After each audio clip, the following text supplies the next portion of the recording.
Olá, caríssimos, tudo bem com vocês? Meu nome é Matheus de Souza, sou acadêmico do sétimo período de Letras na UTF-PR e, juntamente com a minha colega Ellen e com o meu colega Marcos, me proponho a contribuir para esse debate que gira em torno desse eixo temático central, que é justamente a postura e as consequentes aporias do sujeito frente aos tempos modernos.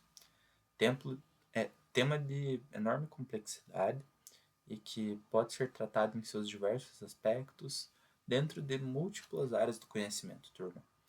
Entretanto, a nossa abordagem aqui é de trazer essa temática justamente contextualizada de uma forma mais pragmática, mais cotidiana a partir de algumas obras. Foi assim com a graphic novel do Chiboté, Yellow Cab, que o Marcos conversou com vocês, e também foi assim com o filme do Scorsese, o Taxi Driver, que acaba por tratar também dessas questões das problemáticas do sujeito moderno frente à sua realidade. E dentro da literatura, isso se desenvolve de forma ainda mais latente, porque cabe ao crítico literário, ao poeta, ao escritor de uma forma geral, não só retratar de forma mimética essas aporias, essas estranhezas, essa falta de identidade do homem frente aos tempos novos, mas também de pensar e de refletir filosoficamente, poeticamente, esteticamente, o que isso significa e o que pode vir a significar. Quer dizer, dentro da modernidade, começam a surgir, a partir da crítica e da própria produção artística, ideias de utopia oriundas dessa noção de progresso que vem se desenvolvendo a partir das novas técnicas, das novas tecnologias que vão se incorporando dentro da nossa realidade. Portanto, dentro da literatura, essa temática é ainda mais ampla, mais complexa. E nesse sentido, eu escolhi falar do Fernando Pessoa, porque ele não só trata da questão da modernidade, como também elabora todo um projeto de criação artística, estética, de linguagem a respeito dessas problemáticas. A gente vai comentar mais sobre isso daqui a perdão, mais sobre isso daqui a pouquinho, mas por enquanto eu gostaria de provocar uma breve reflexão com vocês a respeito do que seria essa modernidade, do que ela significa para o poeta e para a gente que está pensando hoje em dia ciências humanas. Para isso eu trouxe uma citação do Otávio Paz, um grande pensador e grande crítico literário latino-americano, e ele diz mais ou menos o seguinte, turma. A modernidade começa com o descobrimento do duplo infinito, o cósmico e o psíquico. O homem sentiu logo que lhe faltava, literalmente, chão. Então, Otávio Paz está se referindo aqui a esse sentimento profundo de desordem, de desorientação do sujeito frente à nova realidade dos novos processos históricos que vão surgindo à sua frente e que, de maneira ampla, ele não consegue compreender. Ele fala ali então da questão do duplo infinito, o cósmico e o psíquico. Turma, o cósmico é uma questão mais ampla, mais macro, quando a gente pensa, por exemplo, nas revoluções que sucederam no pensamento do Copérnico e o ser humano passa a entender que não é de fato o centro do universo, literalmente.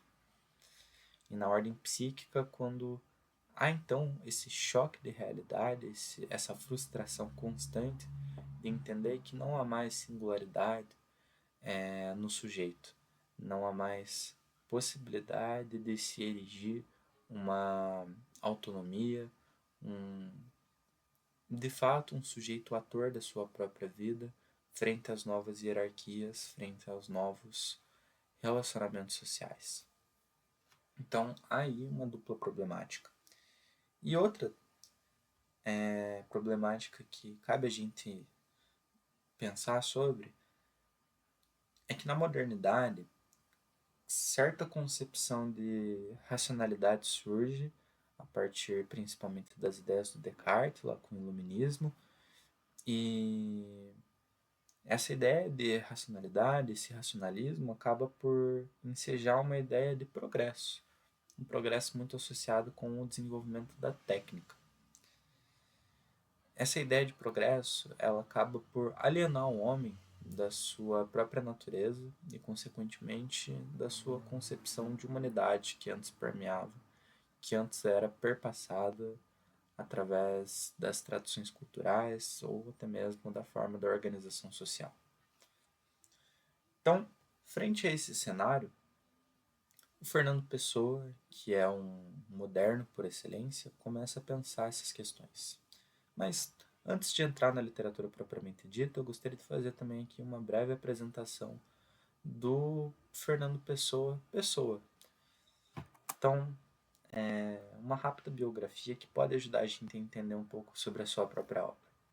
Turma, o Fernando Pessoa nasce em 1988, no dia 13 de junho, no Largo de São Carlos, em frente à Ópera de Lisboa, na cidade de Lisboa.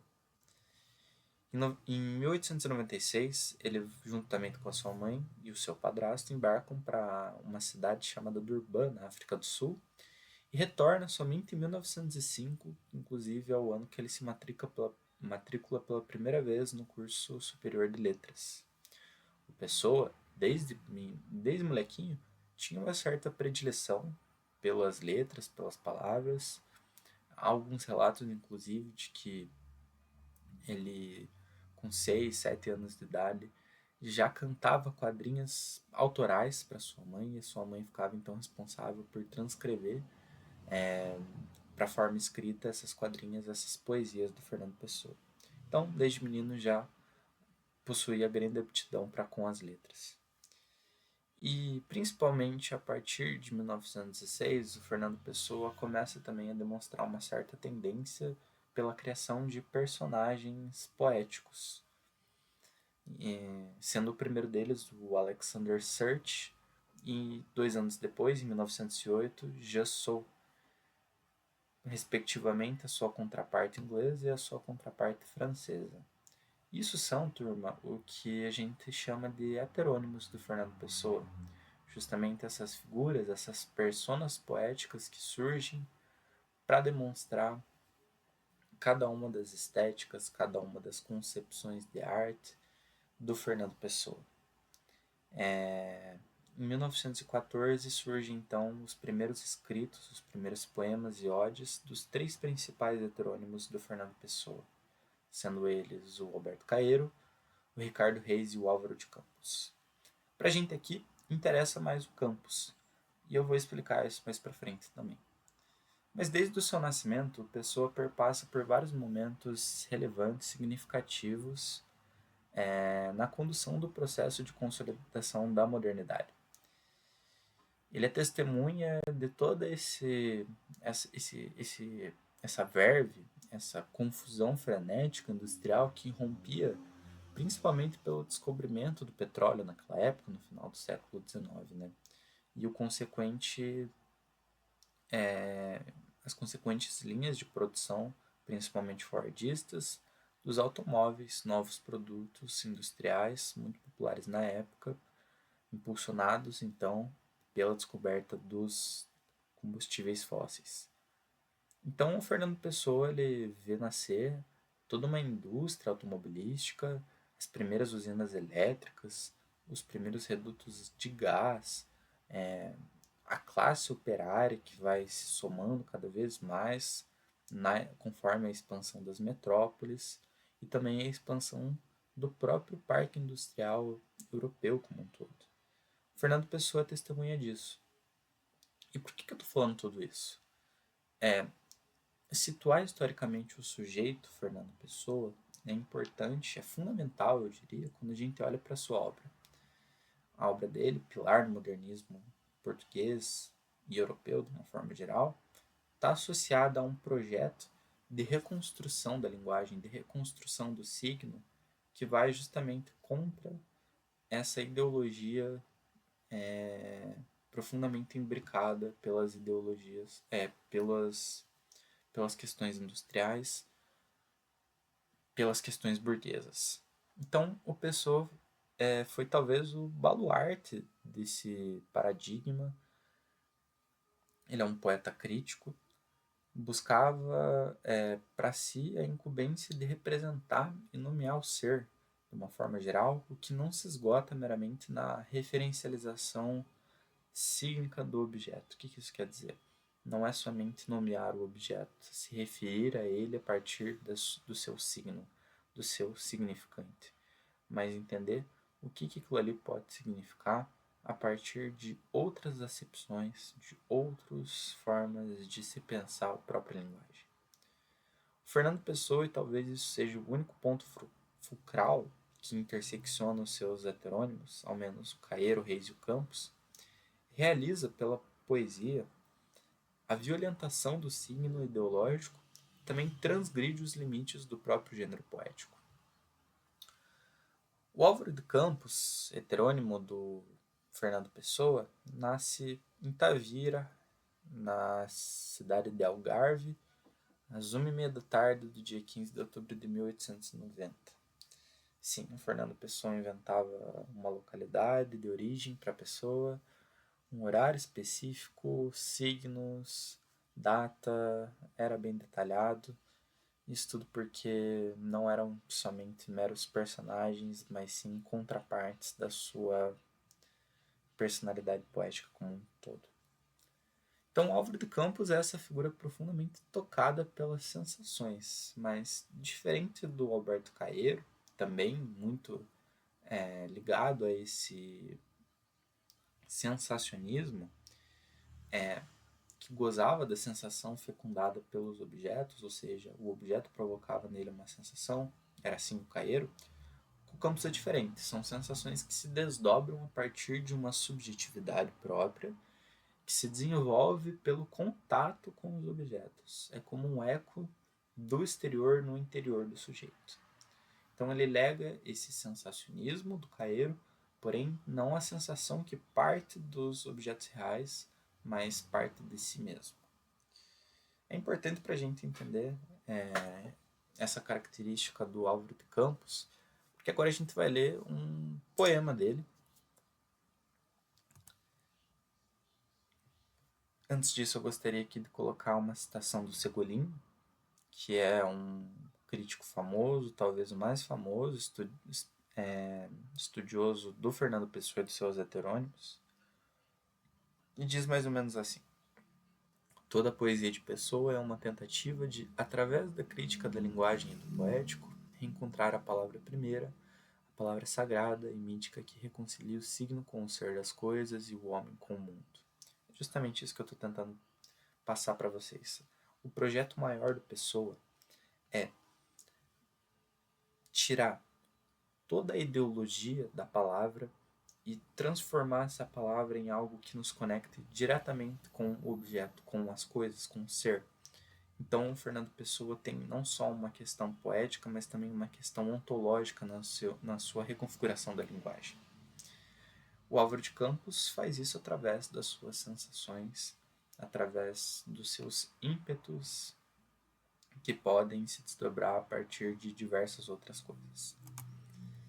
Então esse aqui é o nosso primeiro poema de hoje. Ele é gigantesco, se chama Ode Triunfal. Como o poema é muito grande, turma, eu vou pedir para vocês aí que estão assistindo essa videoaula, por favor, pausarem e lerem esse poema inteiro de forma mais calma, de forma mais pausada e reflexiva, por conta própria. O que eu fiz aqui foi simplesmente trazer alguns recortes desse poema para a gente ler em conjunto aqui e erigir algumas reflexões. Pois então, vamos lá. Ode Triunfal. A dolorosa luz das grandes lâmpadas elétricas da fábrica, tenho febre e escrevo. Escrevo rangendo os dentes, fera para a beleza disto, totalmente desconhecido dos antigos. E aí ele já se coloca completamente à parte do que foi a tradição, né? Ele está se colocando em uma posição enunciativa diferente dos antigos, que ele fala, que seriam justamente aqueles que não chegaram a conhecer esse desenvolvimento técnico da modernidade. E aí ele continua, né? Ó rodas, ó engrenagens, eterno. Forte espasmo retido nos maquinismos em fúria, fora e dentro de mim, por todos os meus nervos dissecados fora, por todas as papilas, fora de tudo com o que eu sinto. Tenho os lábios secos, só grandes ruídos modernos, de vos ouvir demasiadamente de perto, e arde minha cabeça de vos querer cantar com um excesso de expressão todas as minhas sensações, com um excesso contemporâneo de voz, ó máquinas.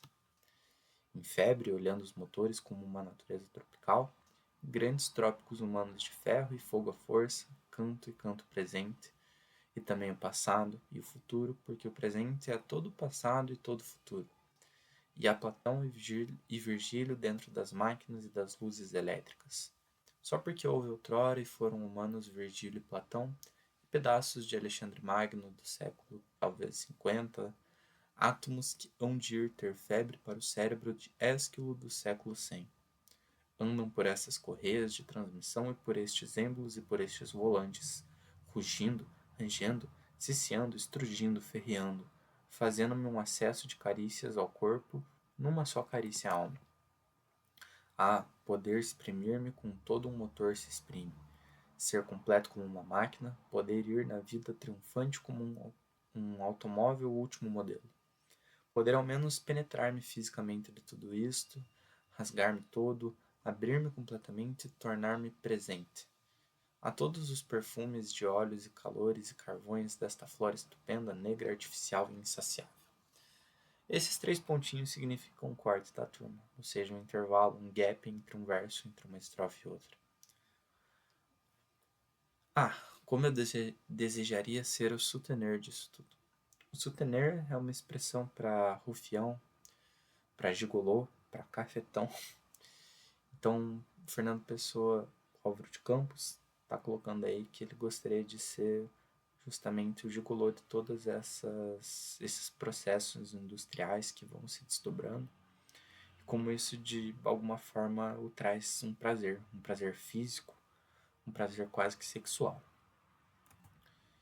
Notícias desmentidas dos jornais, artigos políticos insinceramente sinceros, notícias passes à la cassé, grandes crimes, 2 colunas deles passando para a segunda página, o cheiro fresco, a tinta de tipografia, os cartazes postos há pouco, molhados, vintes de parretré, amarelos como uma cinta branca, como eu vos amo a todos, a todos, a todos, como eu vos amo de todas as maneiras, com meus olhos, e com os ouvidos, e com o olfato, e com o tato, o que palpar vos representa para mim, e com a inteligência como uma antena que fazeis vibrar.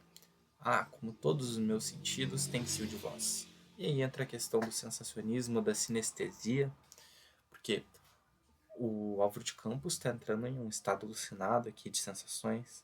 Ele planeja sentir tudo isso que ele descreve para vocês, com todos os seus sentidos, com o tato, com o olfato, com o paladar. Ele quer ao mesmo tempo sentir tudo e ser tudo. Ó fazendas nas montras, ó manequins, ó últimos figurinos, ó artigos inúteis que toda a gente quer comprar, olá grandes armazéns com várias seções, olá anúncios elétricos que vêm, estão e desaparecem, olá tudo com o que hoje se constrói, com o que hoje se é diferente de ontem. É cimento armado, betom de cimento, novos processos de armamentos gloriosamente mortíferos, couraças, canhões, metralhadoras, submarinos, aeroplanos. Amo-vos a todos, a tudo como uma fera, amo-vos carnivoramente, pervertidamente, enroscando minha vista em vós, ó coisas grandes, banais, úteis, inúteis, ó coisas todas modernas, ó minhas contemporâneas, forma atual e próxima do sistema imediato do universo.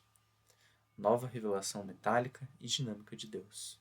Vejam como é forte isso, como ele vai construindo aí toda uma questão grandiosa em torno do poema, né?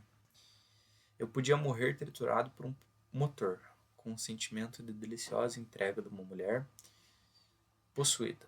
Atirem-me para dentro das fornalhas, metam-me debaixo dos comboios, espanquem-me a bordo de navios, masoquismo através de maquinismo, sadismo de não sei que moderno, e eu barulho. Que importa tudo isto, mas que importa tudo isto ao fúlgido e rubro ruído contemporâneo, ao ruído cruzal, ao ruído cruel e delicioso da civilização de hoje.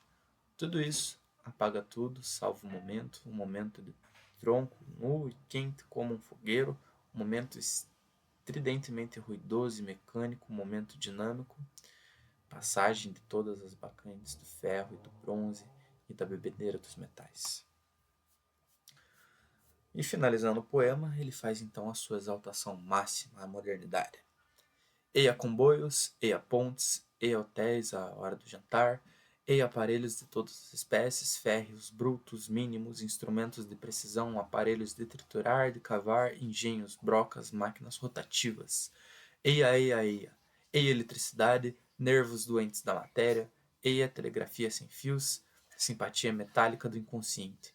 Eia túneis, eia canais, Panamá, Kiel, Suez, eia todo o passado dentro do presente, eia todo o futuro já dentro de nós, eia, eia, eia. Frutos de ferro e útil da árvore, fábrica cosmopolita. Eia, eia, eia, eia, nem sei que existo pra dentro, giro, rodeio, engenho-me, engatam-me em todos os comboios, içam-me em todos os cais, giro dentro das hélices de todos os navios, eia, eia, sou o calor mecânico e a eletricidade, eia, e os rails, e as casas de máquinas, e a Europa, eia, e urra, por mim tudo e tudo, máquinas a trabalhar, eia, galgar com tudo por cima de tudo, upla, upla, upla, upla, olô, upla, elá, o, zzz, a não ser eu, toda a gente e toda a parte. Ok, o que foi esse poema do Álvaro de Campos? Cara, vamos começar pelo começo, literalmente. Progresso sufoca. O que nos diz esse título? Ode triunfal.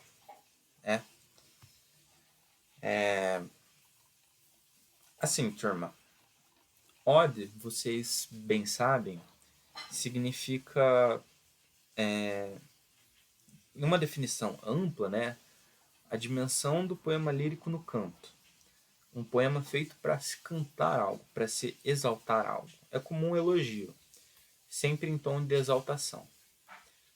A ode do Fernando Pessoa, não bastando evocar o caráter magnânimo, tradicional, essa forma, né, também é triunfal. Então é uma ode que não só se coloca como esse canto de algo grandioso, mas se coloca como um canto, algo que triunfa.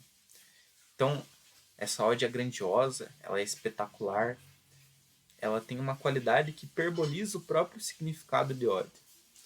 Então, há também um outro sentido nesse epíteto de triunfal, que foi justamente o que eu comentei com vocês agora, que enquanto a ode é marcada pelo canto de qualquer algo que seja elevado, o triunfal chama para o triunfo da modernidade. É um regozijo das nascentes indústrias, a aurora da civilização técnica. Então essa ideia de grandiosidade, ela se desenvolve perpétua por todo o poema. Como eu disse, eu fiz aqui um pequeno recorte, mas o que o Álvaro de Campos faz é uma grande descrição desses novos processos que se dão, seja nas indústrias, seja através dessa nova concepção automobilística que vai surgindo, né? Peço desculpas a vocês, mas eu vou ter que desligar aqui a minha fonte de luz, porque a bateria do meu computador está acabando. Mas então, a gente tem que lembrar também que esse é um poema assinado pelo Álvaro de Campos, e como um poema assinado pela persona das sensações do Fernando Pessoa, o sensacionismo ele se capilariza de forma fugaz pelos vários versos do canto. Isso é provado principalmente nesse verso aqui, ó. Aqui, ó, turma. Como eu vos amo a todos, a todos, a todos, como eu vos amo de todas as maneiras, com os olhos e com os ouvidos e com o olfato e com o tato.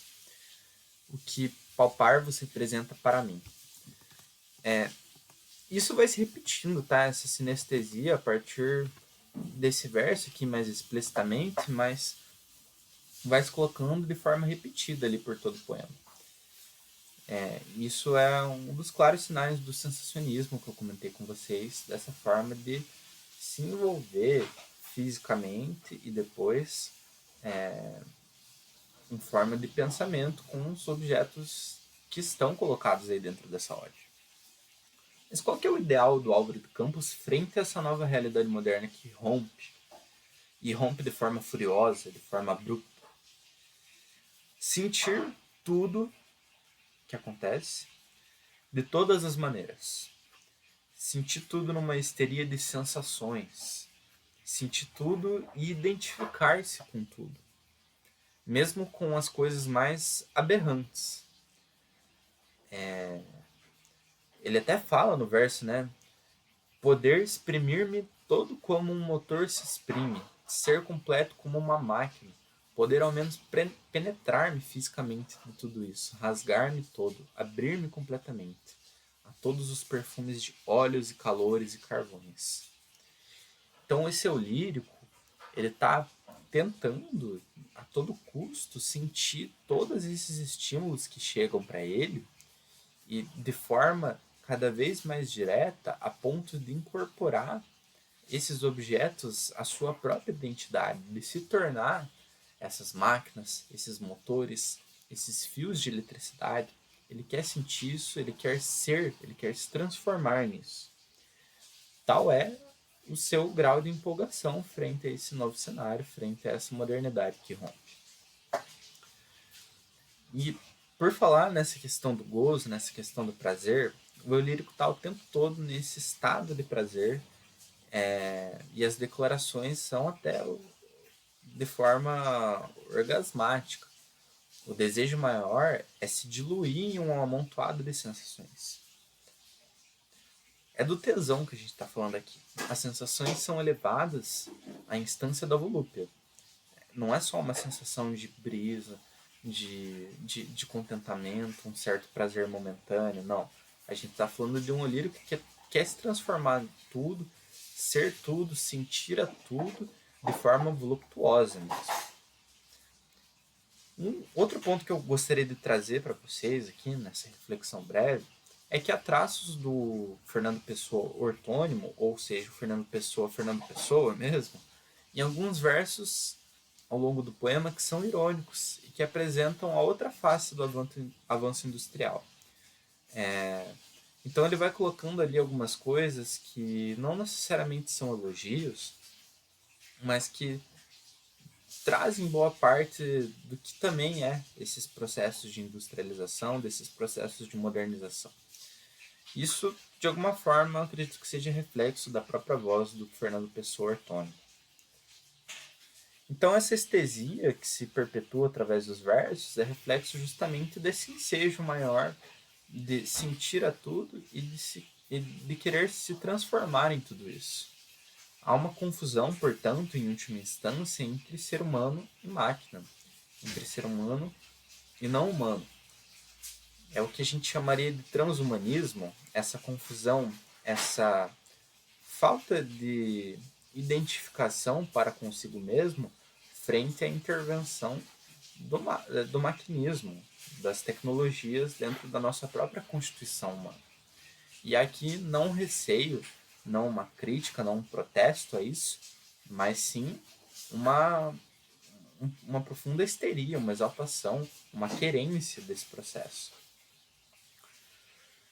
E isso nos leva, então, quando pensamos isso de forma um pouco mais crítica, a imaginar como esse processo de industrialização acaba por gerar uma sensação de progresso, uma empatia para com o progresso que vem se desenvolvendo e que desemboca em idealizações utópicas. Então, para o Álvaro de Campos, essa modernidade ela é uma grande utopia, uma utopia que está sendo vivida já e que promete futuros que ao mesmo tempo são presentes e passados, como ele mesmo coloca, cada vez mais próximos e mais promissores, né?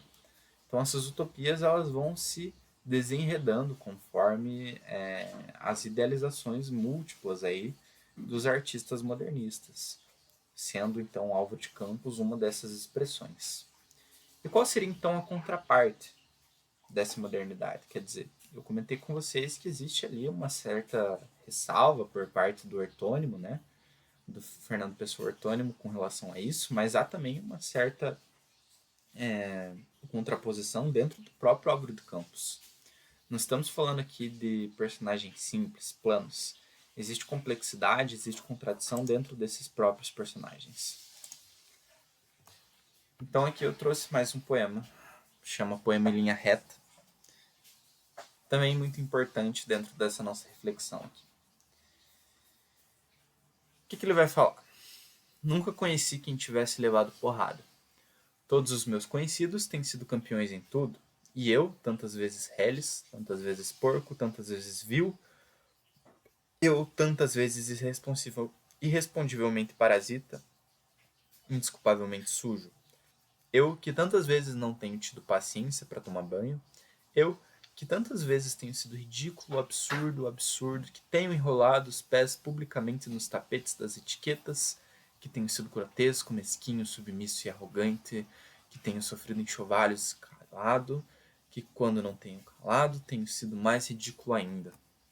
Eu, que tenho sido cômico às criadas de hotel, eu, que tenho sentido o piscar de olhos dos moços de fretes, eu, que tenho feito vergonhas financeiras, pedido emprestado sem pagar, eu, que quando a hora do soco surgiu, me tenho agachado para fora da possibilidade do soco, eu, que tenho sofrido a angústia das pequenas coisas ridículas, eu verifico que não tenho par nisto, tudo neste mundo. Toda a gente que eu conheço e que fala comigo nunca teve um ato ridículo, nunca sofreu enxovalho, nunca foi senão príncipe, todos eles príncipes, na vida. Quem me dera ouvir de alguém a voz humana que confessasse não um pecado, mas um infame. Que contasse não uma violência, mas uma covardia. Não, são todos o ideal. Se os ouço e me falam, quem há neste largo mundo que me confesse que uma vez foi vil, ó príncipes, meus irmãos, então sou só eu que é vil e errôneo nesta terra? Poderão as mulheres não os terem amado, poderão ter sido traídos, mais ridículos nunca. E eu, que tenho sido ridículo sem ter sido traído, como posso eu falar com os meus superiores sem titubear? Eu, que tenho sido vil, literalmente vil. Vil no sentido mesquinho e infame da vileza. Ah, estou farto de semideuses. Ah, onde é que há gente? Onde é que há gente no mundo? Poema fortíssimo, fortíssimo, do Álvaro de Campos. É um relato, uma confissão, um grito de revolta, de desespero frente a seu próprio ser, frente à realidade absurda que se coloca à sua frente. Vamos lá. Espelho, Portal da Autopiedade. Título bonito para dizer que existe aqui uma grande sensação de coitadismo, tá? Porém, há uma certa complexidade nesse poema, e por que eu coloco ele aqui como uma contraparte da Ode Triunfal? Há, nesse abraço à modernidade, uma sensação de grandeza que se coloca juntamente com o avanço técnico, mas há também a outra parte, uma faca de dois gumes. Porque, ao mesmo tempo em que cresce desordenadamente a indústria, a tecnologia, as linhas de produção, as relações de produção, as relações sociais, as hierarquias, encolhe o sujeito. O sujeito desaparece. Ele vira coisa. Ele vira mercadoria. Ele vira aquilo que, diferente das idealizações das utopias modernas, ficou para trás. E essa sensação, esse descompasso entre o eu e entre a realidade que se observa, é sentida pelo Álvaro de Campos nesse poema. Há, portanto, uma visão distorcida de si em relação ao outro. Quer dizer, não só o eu lírico aqui, ele está se colocando como um coitado, como aquele que é covarde, como aquele que é sempre medíocre, mas ele também vê no outro aquele que é perfeito, aquele que de forma alguma demonstra defeitos, né? Então, esse é um dos primeiros pontos. Em nenhum momento essas visões acabam por exprimir uma certa verossimilhança com a realidade. Fica claro pra gente que é uma realidade, é uma visão distorcida, né? Uma visão distorcida do si em relação ao outro, sempre. E isso acaba também por impactar em uma solidão, um complexo de inferioridade tremendo. A decadência é mérito por ser real. Esse aqui é um ponto muito importante, turma. Mais pro final do poema, isso vai acabando ficando mais claro.